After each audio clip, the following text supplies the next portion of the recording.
Lucas 15.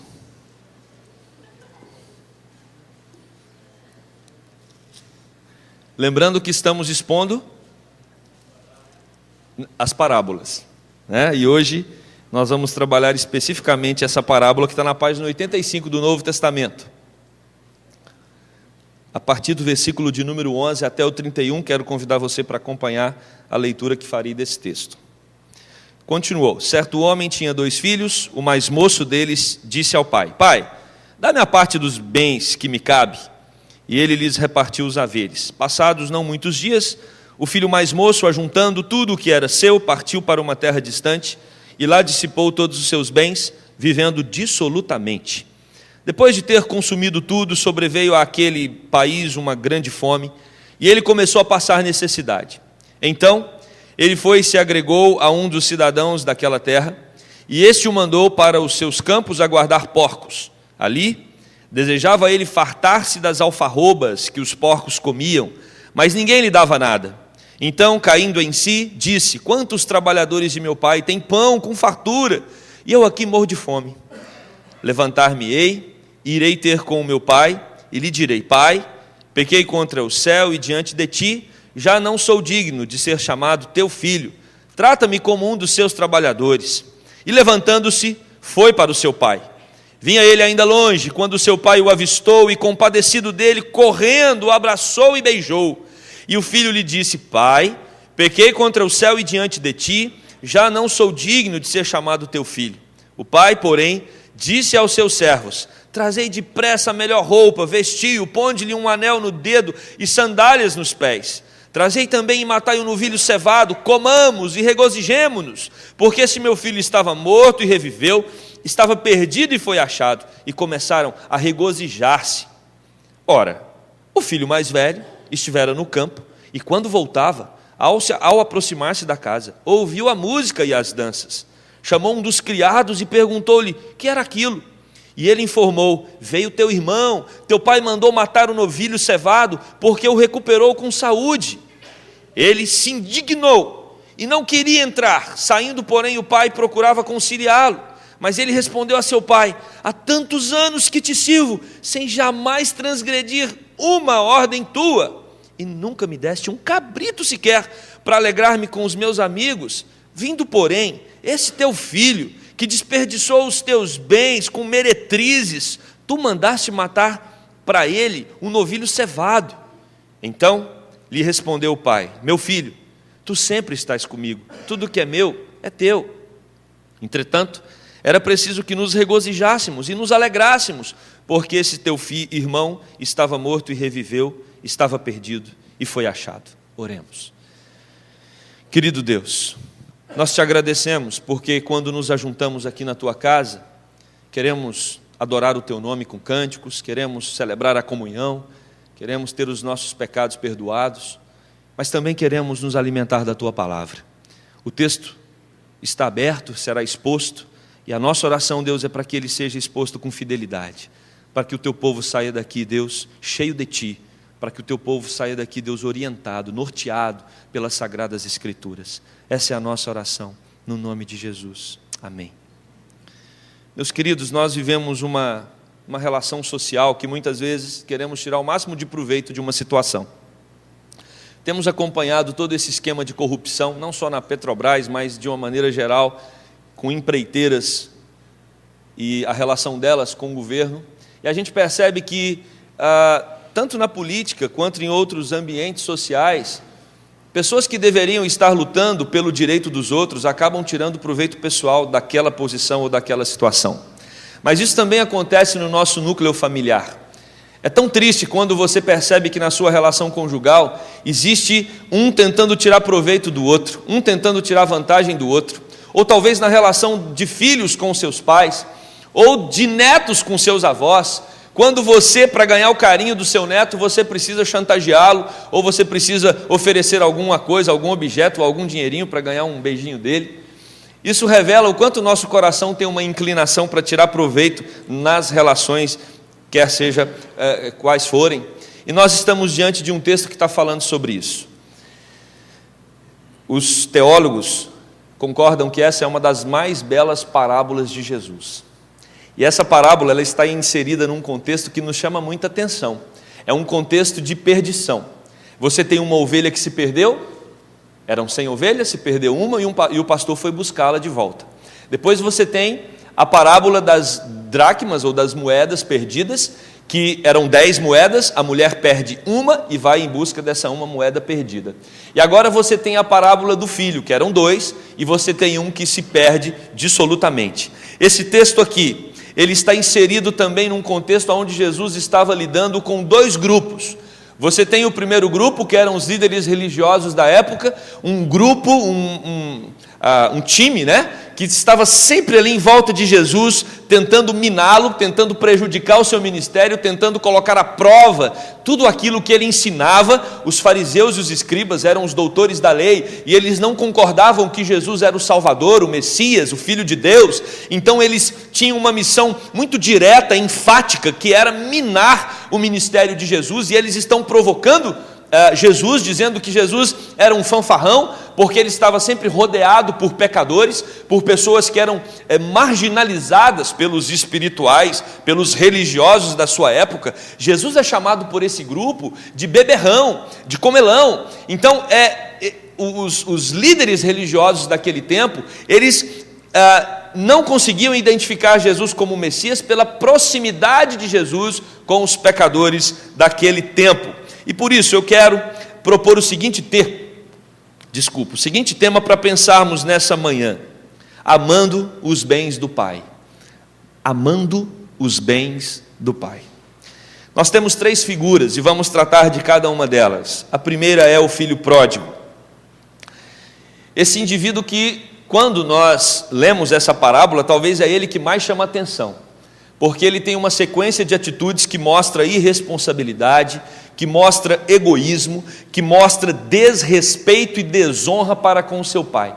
Esse jovem, ele se assemelha a tantos outros jovens da nossa geração, que conscientemente e até de fato, chegam nos seus pais e dizem: olha, pai, mãe, já não dá para viver mais aqui debaixo do mesmo teto que vocês, eu quero ter a minha vida, quero tocar o meu próprio projeto de existência, quero ir embora para um apartamento separado, não quero mais viver debaixo do governo de vocês, já tem idade suficiente para isso.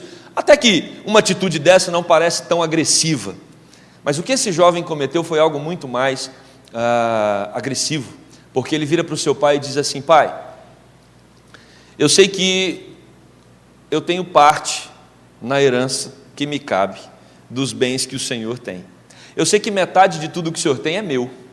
Então eu queria te pedir um favor: me dê aquilo que me pertence, que eu vou embora.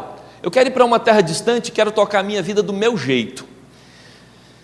Meus amados, sem dúvida nenhuma, o peso dessa fala está no filho pedir a herança antecipadamente para o pai.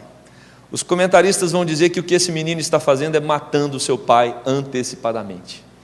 Ele está dizendo: herança sempre foi o direito dos filhos quando os pais morrem. Naquela época funcionava dessa forma.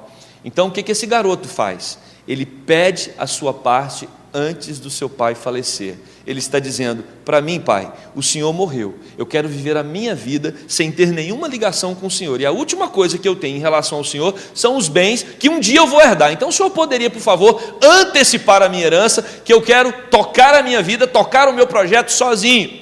O texto vai dizer que o pai não reluta. Eu acredito que se fosse nos nossos dias com um de nós relutaríamos. E diríamos: rapaz, você, por favor, coloque-se no seu lugar. Esse patrimônio fui eu que conquistei e você vai ter que esperar. Aliás, eu vou fazer uma coisa, eu vou fazer um documento e vou deixar tudo para o seu irmão, que você foi desaforado. Mas o pai não reluta. O pai simplesmente atende ao pedido do filho, calcula toda a propriedade, todos os bens que ele tinha, dá o cheque para o filho e diz: está aqui a sua herança, vai e toca a sua vida. E o texto vai dizer que esse rapaz se deleita nos prazeres da sua geração. Esse garoto, ele teve uma vida não imoral, mas esse garoto teve uma vida amoral, que é uma característica muito singular da nossa geração. Ele vai e tem atitudes que demonstram o quanto ele estava se lambuzando no seu pecado.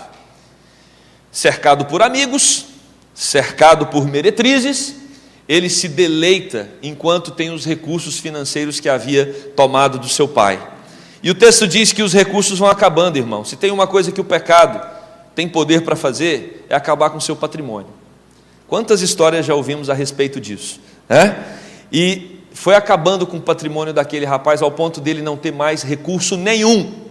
E coincidentemente, a parábola que Jesus conta, quando o recurso desse rapaz termina, acontece uma grande fome na terra aonde ele está, e ele vive então um momento de caos, um momento de desespero. Ele chega no fundo do poço, e é no fundo do poço que as coisas muitas vezes acontecem.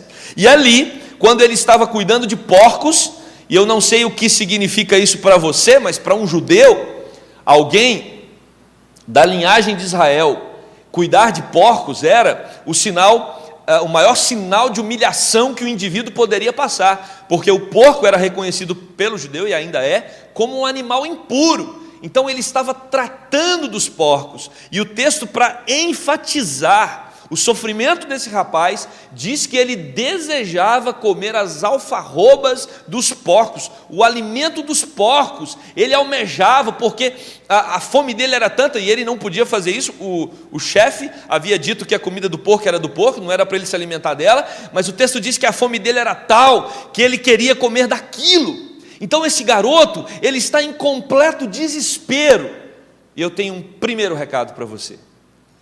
Jovens e adolescentes, não espere chegar nesse desespero. A Bíblia diz que um abismo chama outro abismo.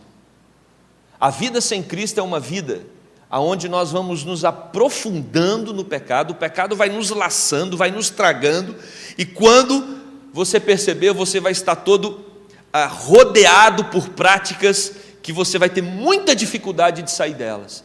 E nós temos visto nesta geração, quantos jovens e adolescentes desonraram seus pais, deram as costas para os ensinamentos deles, mergulharam nesse poço de perdição e estão desesperados. Tenho também um recado para você, papai e mamãe. Crie o seu filho na casa de Deus, alimente o seu filho da palavra de Deus, porque sem dúvida nenhuma isso que vai dar esperança, isso que vai dar vida, isso que vai livrá-lo desse mundo, dessa sociedade, dessa geração que tenta tragá-lo e que tenta conduzi-lo para esse mesmo quadro que o filho pródigo está vivendo aqui. No versículo 17, a parábola de Jesus nos mostra que esse rapaz ele cai em si, e aqui nós temos uma discussão teológica de dois grupos que distinguem na análise desse caindo em si. Para um grupo fala que esse rapaz se arrependeu, ele viu que andar longe do pai era alguma coisa que trouxe muitos prejuízos para ele, então ele tem um momento de arrependimento, ele tem um momento de lucidez, ele cai em si. Mas um segundo grupo, que é o segundo que eu tendo a concordar com eles, dizem que esse rapaz, aqui ele não está tendo um momento de lucidez e de arrependimento, na verdade ele está tendo fome. Ele está numa situação deplorável, e ele não fala que ele quer voltar para a casa do pai porque ele está com saudade do pai. É isso que ele fala?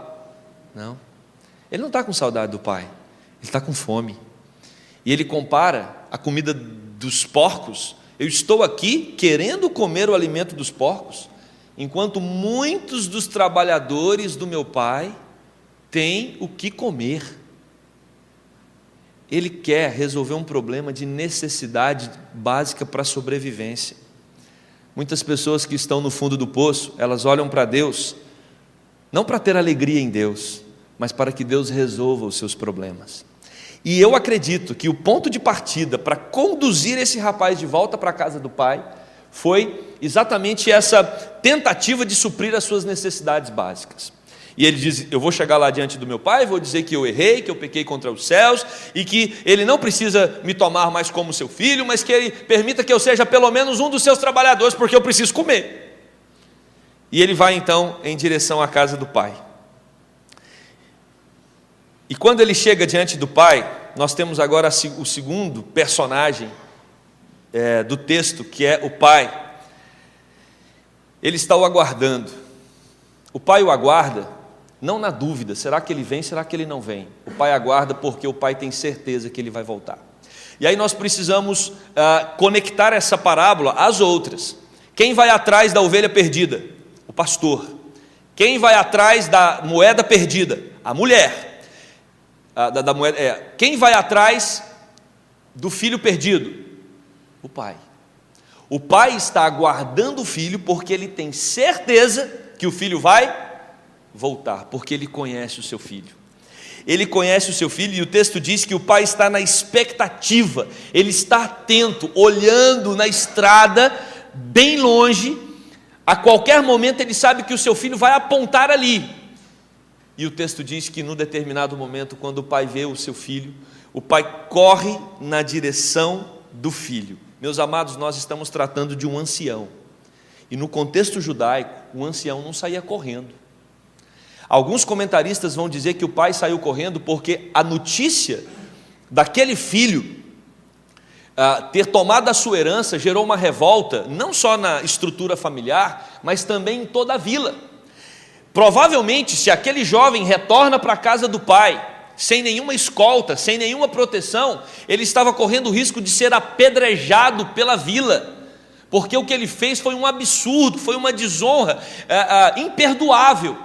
Então, alguns vão dizer que quando o pai corre na direção do filho, é para que ele se achegue ao filho antes das pessoas da vila, para que não o apedreje. E o texto diz que o pai se lança sobre o filho, exatamente dando a ideia de proteção total. Mas o texto não diz que o pai apenas protege o filho. O texto diz que o pai beija o filho, demonstrando compaixão. Preste atenção. Em algum momento você voltou para Deus. Em algum momento você, que já tem Jesus no seu coração, foi convidado a pertencer à família de Deus. Mas Deus já sabia que você iria voltar. Deus já sabia que você iria para os braços dele, porque foi o próprio Deus que despertou o seu coração para correr para os braços do Pai. E quando você chegou diante de Deus, Deus já estava com os braços abertos, com um sorriso no rosto, dizendo para você: pode vir, meu filho, que eu tenho muito amor para te dar, porque eu sou um Deus de compaixão. Compaixão, misericórdia, graça, essas são as marcas do nosso Deus. O nosso Deus não nos pune como nós merecemos. O nosso Deus não nos condena como nós somos dignos de condenação. Nosso Deus é Deus de conciliação. E é por isso que quando o filho chega, o pai o acolhe. E nós temos alguns dados interessantes nesse texto, porque o pai não só acolhe aquele filho que está sujo, que está descalço, mas o pai diz para os servos: busque uma roupa, porque ele já não é mais visto como um escravo, como um bastardo, mas ele vai retornar à sua posição de filho, e o pai o cobre com uma roupa. O pai diz para os servos: traga também o anel, e o anel, meus queridos, era sinal de realeza. Ou seja, esse garoto volta a pertencer a uma família real, ele tem o mesmo status que ele tinha anteriormente. E o pai diz: traga uma sandália para ele, porque ele estava descalço, sinal de escravidão. E o pai, quando coloca a sandália sobre os seus pés, o pai está dizendo: você voltou ao seu status antigo, de filho. Mas o pai, meus amados, ele está num momento eufórico, transbordando de alegria. E o texto vai dizer então que ele fala para um dos servos: vamos matar um novilho cevado e vamos fazer uma grande festa. Quando você quer fazer uma festa com 1 ou 2 amigos, naquela época matava pombos. Quando você queria fazer uma festa para 10, 20 amigos, você matava uma ovelha, um cabrito. Mas quando você queria fazer uma festa de arromba, você matava um grande novilho. E aquele pai queria fazer uma grande festa. E ele queria convidar toda a vizinhança, que até aquele momento estava revoltada com o rapaz, mas falou que é festa, né, gente? Ele queria fazer uma grande festa, porque aquela festa representaria a alegria do seu coração. E o momento então está de muita euforia, o momento em que o som está alto, o momento em que a churrasqueira está aquecendo, o carvão já está queimando, a vaca, o novilho já foi para o abate, e aquela movimentação toda. Entra em cena então o terceiro personagem, o filho mais velho. Houve todo aquele barulho, mas o filho mais velho era um sujeito compenetrado no seu trabalho, envolvido nos seus compromissos, um rapaz disciplinado, parceiro do pai. Se tem uma coisa que pai gosta, é de um filho parceiro, de um filho amigo. de um filho para todas as horas. Esse é o sonho de todo pai. Esse é o sonho de toda mãe, de uma filha amiga, de uma filha parceira, de uma filha que está sempre junto, que está sempre do lado. Esse filho mais velho é essa figura de filho que tantos pais almejam ter. Eu quero dizer, meus amados, que eu também concordo com alguns autores de que o filho mais velho talvez seja o personagem de destaque dessa parábola. Porque esse filho mais velho, ele ouve aquele barulho todo e ele estranha, porque era uma quarta-feira, era um dia que não tinha razão para ter grandes festas, era um dia comum, um dia de trabalho, um dia de cumprir todos os exercícios, né? Ir para a lavoura, limpar a lavoura, voltar para casa, jantar, descansar, repousar, mas ele começa a ouvir um barulho que não era comum ao momento. E ele então encontra com um dos servos e pergunta: mas o que está acontecendo? Para que essa barulheira toda? E o servo então, todo animado, dia de festa, né? Matar serviço para fazer festa, melhor coisa que tem. Ele fala: não, seu pai resolveu dar uma festa. Mas para que meu pai está fazendo festa hoje, dia de semana? Porque o seu irmão voltou. Meu irmão voltou? E aí você observa no texto que aquele filho mais velho se irou. Irmãos, essa reação é uma reação curiosa, porque esse é o bom filho, esse é o filho que faz tudo certo, esse é o filho que o pai nunca precisou repreendê-lo, o pai nunca precisou exortá-lo, mas agora, pela primeira vez, ele está em descompasso com seu pai. Pela primeira vez, um sentimento brota no coração do pai, de alegria, e um sentimento reverso brota no coração dele, que é de ira. Por quê? Porque o pai está fazendo uma grande festa para um filho que nunca foi digno de festa, porque sempre rejeitou o amor do pai. Então o que nasce no coração desse filho mais velho é um sentimento de repulsa. Ele fica desesperado com aquela situação. E aí surge a grande pergunta: por que ele está assim? Ele está assim porque ele se achava digno de tudo aquilo que o irmão estava recebendo. O irmão não merecia todo aquele cuidado, todo aquele amor, toda aquela festa. Quem merecia tudo isso era ele. Meus queridos, uma das coisas que ele está tendo aqui é inveja, mas é uma inveja, aspas, justa, é uma inveja justa, porque ele é o filho obediente, e nós criamos uma relação de que filho obediente sempre ganha presente, desobedeceu, não vai ganhar presente. Então ele cresceu com essa mentalidade, ele cresceu nesse contexto que tantos de nós crescemos também, mas de repente ele se depara com uma situação que aquele filho que é totalmente indigno está ganhando uma grande festa, e isso gera um sentimento reverso no coração dele, e esse sentimento revela quem aquele rapaz verdadeiramente era. Quem ele era? Ele era alguém que não estava interessado no pai, mas ele também estava interessado nas coisas do pai.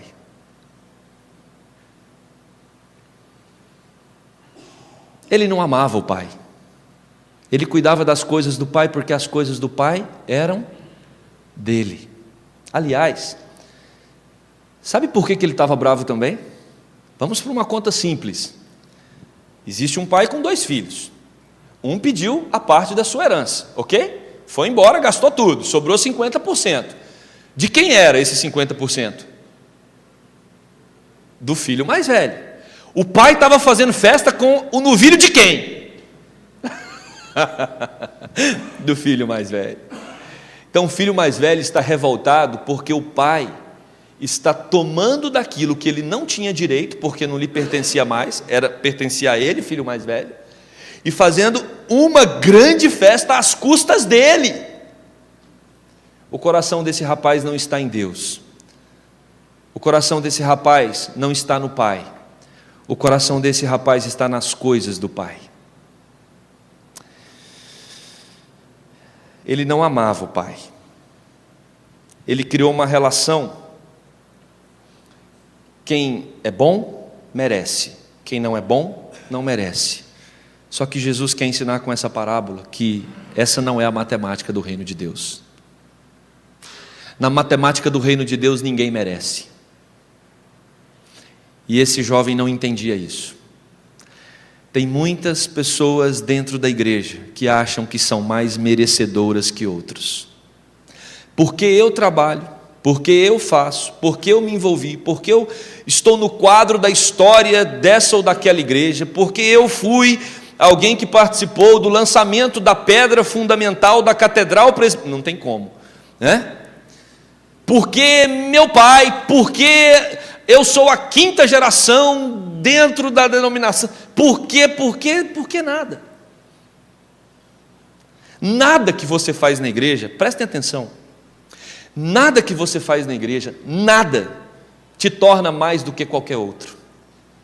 Nós não fazemos porque isso nos torna melhores, nós não fazemos porque isso nos torna filhos prediletos de Deus. Se você tem feito alguma coisa para tentar ser visto por Deus como um filho predileto dele, você se enquadra no papel do filho mais velho. Ah, Senhor, mas olha a minha dedicação. Ah, Senhor, olha o meu envolvimento. Ah, Senhor, olha como eu luto pelas tuas coisas. Essa era a reação do filho mais velho. E é por isso que o texto diz que houve um descompasso de sentimentos. O pai estava feliz e esse rapaz estava triste. Ou seja, o coração dele não estava alinhado com o coração de Deus. O coração dele estava alinhado com as coisas do pai. Com as coisas do pai, mas não com o pai. E aqui nós corremos um risco, meus amados, de estarmos alinhados com as coisas da igreja, mas não alinhados com as coisas do Deus da igreja. Muito cuidado. Tem muita gente defendendo interesses da igreja, mas não de Deus. E o texto é claro: sentimentos de ira, de raiva, de divisão, de inveja, brotam no coração de pessoas que defendem as coisas de Deus, mas não estão compassadas com Deus.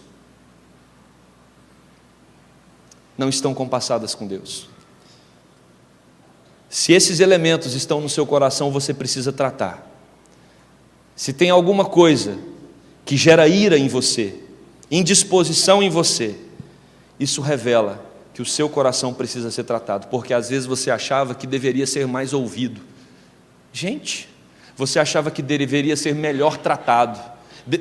Isso automaticamente você está dizendo: eu sou um filho privilegiado. Alguém tinha que me dar ouvidos, alguém tinha que se atentar ao que eu estou... Para gente. Olha o quadro. Os fariseus eram esses. E Jesus está dizendo que esse filho mais velho era o grupo dos fariseus. Nós temos uma parábola onde o pai diz para o filho: meu filho, por favor, tudo que eu tenho é seu. Esse seu irmão estava perdido e foi achado, estava morto e reviveu. Não, pai, esse irmão, olha, ele não é meu irmão. Tanto que o filho mais velho se refere ao irmão como esse teu filho. Por quê? É verdade que o filho mais novo tinha matado o pai para pegar a herança, mas o filho mais velho matou o irmão. Ele não considera aquele rapaz mais seu irmão. Divisão, rompimento. Quando nós já não conseguimos amar mais os nossos irmãos de fé, por alguma razão que se refere às coisas de Deus. Os fariseus e escribas amaram a lei de Deus mais do que a Deus. Por isso eles foram chamados de raça de víboras. Nem a lei de Deus pode ser amada mais do que o próprio Deus. Perguntaram para Jesus: Jesus, se fosse para resumir os mandamentos, qual seria o maior de todos os mandamentos? Amarás ao Senhor teu Deus de todo o teu coração. O que o pai queria não eram filhos interessados no que ele tinha. O que o pai queria eram filhos interessados nele. E o que o pai está vendo são filhos que estão brigando por aquilo que o pai tem. Não corra para Deus por aquilo que o pai pode te dar. Corra para Deus pelo próprio pai. Pelo próprio pai. O que nós concluímos desse texto é que o mau filho foi salvo. E o bom filho era o perdido. O mau filho que foi lá, se perdeu com a prostituição, com a embriaguez, com as drogas, mas depois volta e é acolhido pelo pai. Esse recebeu a salvação, mas aquele que fazia tudo certinho, se achava muito, se achava com o direito, e por isso esse se manifestou como aquele que se perdeu, como perdido.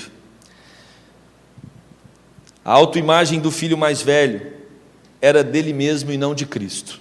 Eu não preciso de ninguém, porque eu sou bom, eu faço tudo certinho, de acordo com o que o pai quer, então eu não preciso de nada e nem de ninguém. Nós precisamos nos atentar, meus amados, muito cuidado com o envolvimento com as coisas de Deus, deixando Deus de lado. Foi por isso que Jesus disse para Marta: Marta, por que você corre de um lado para o outro, Marta? Por favor, Maria escolheu a melhor parte, porque Maria quedou-se aos meus pés, porque Maria quer um relacionamento comigo. Você está preocupada em me agradar com coisas, Marta. Atente-se, Marta. Atente-se, igreja. Nós fomos chamados para amar a Deus sobre tudo, mais do que até mesmo aquilo que se refere a Ele. O Evangelho, esse texto nos mostra, está acima dos conceitos de bem e mal. Não é porque você faz tudo certo que você merece, e você faz tudo errado e você não merece. Não é essa a relação de Deus conosco, porque na verdade ninguém merece. Nós não fazemos para recebermos a aprovação de Deus. Nós não fazemos para que Deus se agrade de nós e diga: que maravilha, você fez tudo certo, então você merece entrar na sua vida eterna e na mansão celestial. Não! Na verdade, meus amados, nós fazemos porque já recebemos, já fomos chamados para pertencer à família de Deus, fazemos como resposta ao grande amor de Deus para conosco, não porque nós, ao fazer, vamos ser dignos de alguma coisa, não. Executamos, trabalhamos, servimos a Deus, porque já recebemos no passado a salvação em Cristo Jesus. Isso não nos faz melhores que ninguém, não nos faz melhores que ninguém. Precisamos aprender com o Pai a ter compaixão dos pecadores. Precisamos aprender com o Pai a acolher todas as pessoas. Uma das marcas da igreja da Gávea é uma igreja que cresce, é uma igreja que recebe sempre novos membros, é uma igreja que está sempre aberta a outras pessoas, porque essa igreja não tem proprietário, a não ser Jesus Cristo. Essa igreja não pertence a ninguém, a não ser Jesus Cristo. Ele é o dono dessa igreja, Ele é o proprietário. Por isso, como igreja do Senhor Jesus Cristo, nós temos que amar como Ele, acolher a todos que vierem em busca de salvação, em busca de vida, em busca de esperança. Essa é uma igreja que precisa estar aberta para o pecador, porque só tem pecador aqui dentro.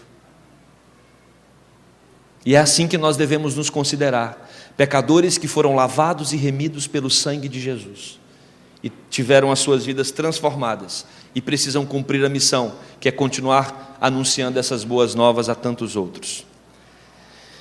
Precisamos ser marcados pelo arrependimento, que gera entrega.